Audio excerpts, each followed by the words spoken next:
நிறைய பேருக்கு என்எஸ்எஸில் எதுக்கிட இந்த மூணாவதாக ஒரு டெர்மினல் கொடுத்துருக்கான்னு நிறைய கன்ஃபியூஸ் இருக்கும். ஆக்சுவலாக ரெட்டு வந்து ஃபென்ஸுக்கு, பிளாக் வந்து கிரவுண்ட் எர்த்துக்கு, மூணாவதாக டெர்மினல் எதுக்கு அப்படின்னு சொல்லி கேட்டிருப்பாங்க. இப்போ அதோட டவுட் தான் கிளியர் பண்ணேன். இது வந்து ஃபென்ஸ் எர்த்துக்காக கொடுக்குறது. இது பார்த்துங்க, இதுலேருந்து வரக்கூடிய லீடை பாருங்கள் வெளியே போகுது. இப்போ இதில் மெயின் லைன் நம்ம எல்டி கிட் வழியாக கொடுத்துருக்கோம். எர்த் லைன் நான் காமனாக கிரவுண்ட் எர்த் பண்ணியிருக்கோம். மூணாவது அந்த கிரெயின் ஒயர் பாருங்கள், இதை வந்து கிரவுண்டில் கடைசியாக இருக்கிற லைன் கொடுத்துருக்கோம். ஆக்சுவலாக இது வந்து கிரவுண்ட் எர்த் எதுக்கு கொடுக்குறோன்னா, ரொம்ப லாங் டிஸ்டன்ஸ் ஃபென்ஸில் வந்து உங்களுக்கு கிரவுண்ட் எர்த் வந்து ப்ராப்பராக இருக்காது. ஒரு அனிமல்ஸ் வந்து நின்றுதுன்னா பிளைன்ஸ் ஏரியாவில் இங்கே அடிச்சிருக்க எர்த்து கிடைக்கும் ஓரளவுக்கு. ஒரு குறிப்பிட்ட டிஸ்டன்ஸ் தாண்டி போகும்போது என்ன எர்த்திங் வந்து சரியாக கிடைக்கலாம், ஷாக் எஃபெக்ட் ஃபுல்லாக கிடைக்காது. அதுக்காக வந்து ஒரு கண்டினியூஸாக ஒரு எர்த்தை கொண்டு போகிறோம்.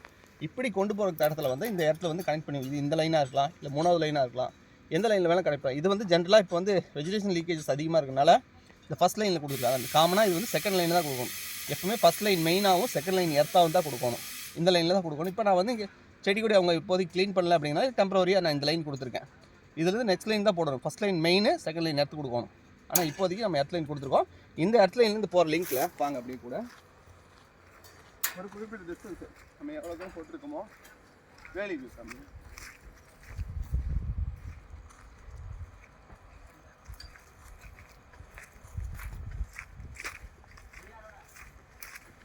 பாருங்கள். இப்போ இந்த இடத்துக்கு ஒரு எர்த் பைப்பு, இப்போ இந்த இடத்துக்கு ஒரு எர்த் பைப் அடித்து அதுலேருந்து லிங்க் கொடுத்துருக்கு. இந்த மாதிரி நீங்கள் போகிற ஒவ்வொரு இடத்துலையும் ஒரு டிஸ்டன்ஸில், குறிப்பிட்ட டிஸ்டன்ஸில் வந்து நம்ம வந்து ஒரு எர்த் பைப் குடிக்கும்போது எல்லா பக்கம் ஈவனாக அந்த கிரவுண்ட் எர்த் கிடைக்கும். ஒரு அனிமல்ஸ் வந்து நிற்கிது, ஒரு யானை வந்து நிற்கிது, மான பண்ணி எது நின்னாலும் பாடி எர்த் நல்லா கிடைக்கும். அதோட போய் இந்த மெயின் டச் பண்ணும்போது ஷாக் எஃபெக்ட் வந்து 100% கிடைக்கும்.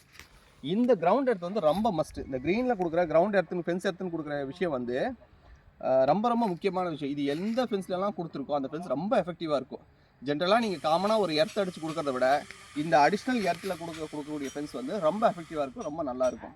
இந்த மாதிரி நீங்கள் கொடுத்து உங்கள் வேலைகளை சிறப்பான முறையில் அமைச்சுக்கங்க. நன்றி.